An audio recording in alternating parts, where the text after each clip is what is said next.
Il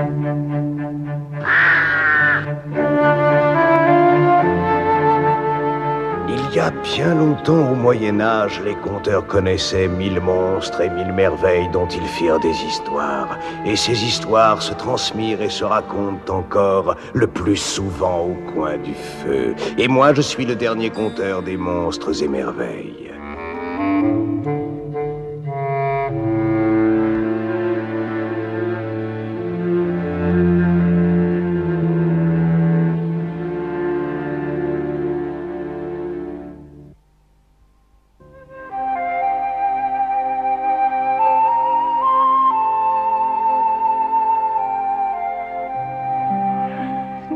Histoire.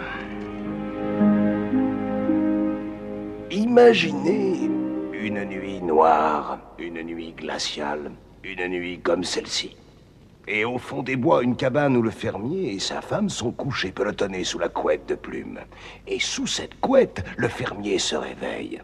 Alors, il tend la main pour caresser sa femme, mais au lieu d'un visage, il touche un orteil, parce que la fermière dort nez à nez avec leur chien, et que le chien est roulé en boule sur la couette à leurs pieds. Et quelle race de chien?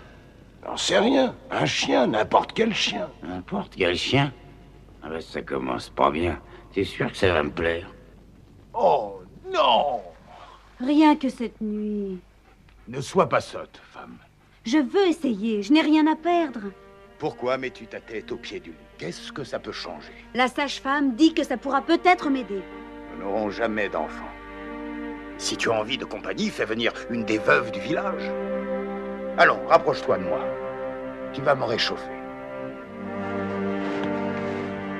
Mais la femme du fermier ne voulait pas de la compagnie d'une veuve. Elle voulait un bébé. Et elle le voulait depuis si longtemps, des mois, des années, des siècles, qu'elle ne supportait plus de voir naître un agneau, ni un veau, ni de voir éclore un poussin, car son cœur était rempli d'envie. Et le fermier croyait devenir fou à la voir consulter ses grimoires et confectionner ses charmes et ses remèdes. Oh, mais ça pue! Non, c'est bon. Si tu le dis... C'est un breuvage reconstituant, à boire chaque soir et chaque matin. Je veux un enfant. Ça me serait égal qu'il soit différent des autres, qu'il porte du poil ou même des plumes, ou qu'il soit plus laid qu'un hérisson. Je veux un bébé que j'endormirai le soir, en le berçant au creux de mes bras, en chantant pour lui tout bas des chansons dignes d'un roi. Mais il est dangereux de désirer quelque chose sans se soucier de ce qui arrivera. La femme voulait son bébé, le voulait tellement qu'elle acceptait n'importe quoi. Aurait-elle donné le jour à un hérisson qu'elle l'aurait nourri à son sein? Et à crier si fort, elle finit par être entendue. J'accepterai n'importe quoi, dit-elle. Et son vœu fut exaucé. La femme du fermier eut le ventre qui enfla. Elle crut que c'était grâce à ses breuvages et aux nuits qu'elle passait à l'envers. Mais bien sûr, ce fut tout simplement la phrase qu'elle avait dite qui joua le tour comme il est d'usage dans les vieilles histoires où les fermières désirent avoir un enfant. Elle eut son bébé. Elle eut dans le creux de ses bras une petite boule, aussi laide qu'un péché mortel avec son nez pointu et ses poils drus tout au long du dos. Les hérissons n'ont pas de poils. Ils ont des piquants.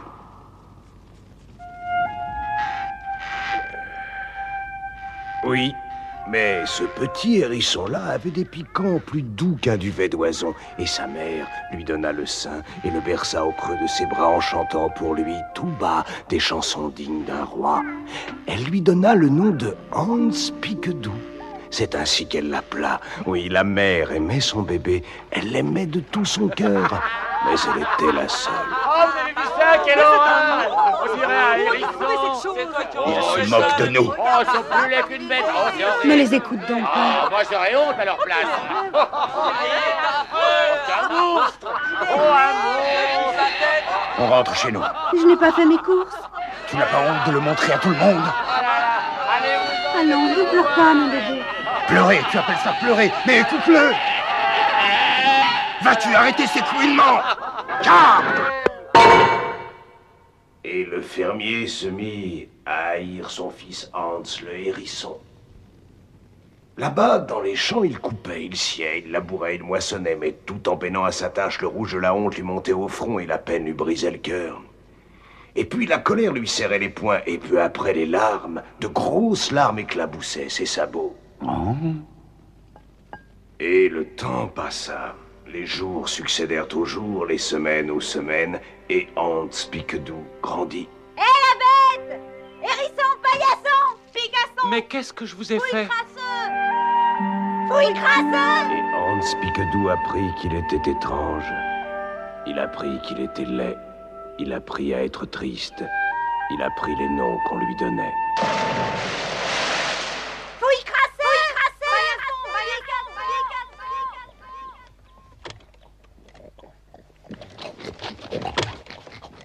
Je n'en peux plus. Mais qui se taise, ça suffit! Dehors! Dehors! Tu n'as qu'à manger dehors avec les autres bêtes!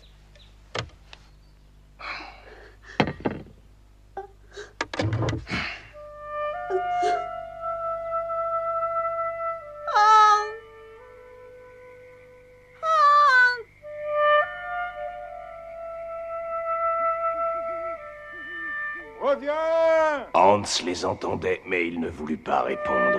Il resta dehors toute la nuit, son coq pour seul compagnon, et il pensa jusqu'à ce que ses pensées passent avec les nuages. Sa mère ne pouvait pas dormir, son père errait dans la nuit, le remords planté comme un pieu au cœur de son cœur. Au matin, épuisé, désespéré, le fermier revint à la ferme, et là, endormi sur le seuil, il trouva Hans, son fils, le hérisson. Toute la nuit, je t'ai appelé. Toute la nuit, je t'ai cherché. Père, je veux que tu fasses quelque chose pour moi. Oui, et quoi donc? Je veux que tu ailles au village et que tu fasses faire une selle pour mon coq afin que je puisse le chevaucher. Et je veux que tu me donnes des moutons, des cochons et des poules. Et puis quoi encore? Tu veux ma ruine? Je sais lesquels je voudrais et ils seront heureux de me suivre. De te suivre? De te suivre où? Là où je vais. Et je vais loin, très loin, là où je ne ferai souffrir personne et où personne ne me fera souffrir. Et quand vas-tu partir pour cet endroit lointain au-delà des souffrances? Dès que j'aurai la selle. Hans, tu ne peux pas partir. Que dira ta mère? Ta mère qui t'aime tant. Père, toute la nuit je suis resté dehors pour tenter de comprendre pourquoi tu ne m'aimes pas. Et j'ai pensé et pensé jusqu'à ce que mes pensées passent avec les nuages. Et tout est bien désormais. Quand j'aurai la selle, je partirai. Le fermier sentit la honte en son cœur. Alors il alla quérir une selle pour le coq rouge et il rassembla les animaux que son fils avait demandés. Et il dit à sa femme de préparer la besace. Et pendant tout ce temps, le hérisson se tenait sur le seuil et attendait. Quand tout fut prêt, il vint trouver sa mère qui l'embrassa fort, et puis son père. Et pour la première fois, le père toucha son fils. Et il sentit que sa toison était douce au toucher, douce comme un duvet d'oison. Ils le suivirent du regard jusqu'à ce qu'il disparaisse. La mère sentit une fêlure dans son cœur, étroite comme une entaille, mais jour après jour, l'entaille s'élargit jusqu'à ce qu'un soir, peu de temps après, elle s'élargit tant que le cœur se fendit en deux et qu'elle en mourut. 20 ans plus tard, il arriva qu'un roi s'égara dans la forêt, et une fois perdu, il se perdit davantage encore. Il fut tellement perdu qu'il se mit à se gratter l'oreille, signe évident de perplexité chez un roi égaré. Mais tout à coup, il entendit un chant triste et heureux à la fois, un chant doux et amer qui portait avec lui les frissons du matin et les lueurs du soir. Et tout en se gratouillant l'oreille, il suivit la musique et arriva dans une clairière. Droit devant le roi se dressait le palais le plus extraordinaire qu'on puisse imaginer.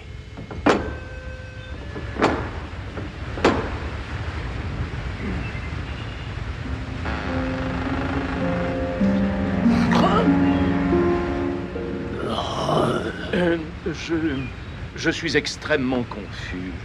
Je suis extrêmement affamé. Et quelque part là-bas, il y a bien longtemps, j'étais un roi. Et vous voilà assez perdu et assez affamé pour venir frapper à la porte de la bête. Ma foi, oui. Sire, soyez le bienvenu dans ma demeure ainsi qu'à ma table. Ainsi, le roi prit place à la table du hérisson. Il se reput de verdure verdoyante, de fruits fruités, de gibier giboyeux et des jus les plus juteux. Quel magnifique accueil. Après le souper, son hôte prit la cornemuse et il joua de vieux airs et des chants doux et amers qui portaient avec eux les frissons du matin et les lueurs du soir. Et avant même d'avoir eu le temps de penser qu'il avait sommeil, le roi dormait profondément. Le matin suivant, le roi se réveilla. Il avait dormi du plus profond sommeil et fait de merveilleux rêves. Il ouvrit les yeux et il les referma presque aussitôt. Et puis il les rouvrit et les referma encore parce qu'il se trouvait sous un arbre qui lui était tout à fait inconnu. Et parce que, ô merveille, les branches de cet arbre caressaient de leur ombre la frontière de son royaume. Alors il se mit à danser comme seuls savent danser les rois qui se sont perdus puis retrouvés. Une gigue, une cabriole, une pirouette. J'ai entendu 100 fois cette histoire, et tu la racontes très très mal. Tu oublies de dire que le roi avait voulu remercier son hôte et son sauveur et qu'il lui avait promis en récompense tout ce qu'il voudrait. Et que son hôte avait répondu: accorde-moi comme présent le premier de tes sujets qui viendra t'accueillir en ton royaume. Le roi ne refusa point parce qu'il savait très bien que le premier à venir l'accueillir serait son fidèle compagnon aux oreilles flottantes et au museau humide, le chien royal. Alors le roi fit sa promesse et le hérisson lui dit: je viendrai prendre possession de mon bien dans 1 an et 1 jour. Et hop, d'un seul bond, il enfourcha sa grotesque monture. Il disparut. Mais hélas, tout était écrit dans le grand livre du temps. Et ce ne fut pas le compagnon fidèle aux oreilles flottantes et au museau humide qui salua le roi le premier.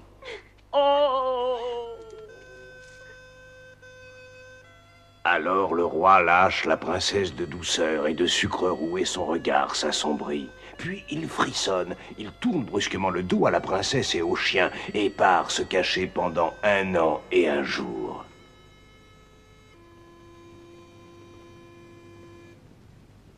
Regardez bien, voici la grande salle du palais royal. Et voici un merveilleux conteur beau comme un astre et sage comme un vieil hibou que l'on a chargé de divertir la famille royale. Le roi. Naturellement, le roi avait compté et recompté les jours l'un après l'autre et il savait qu'une année entière s'était écoulée depuis sa promesse à la bête, sa folle promesse. Demain, vous devez vous en rappeler, demain le seigneur Hérisson va venir au palais chercher sa récompense. La princesse. Je me débrouille pas mal, non?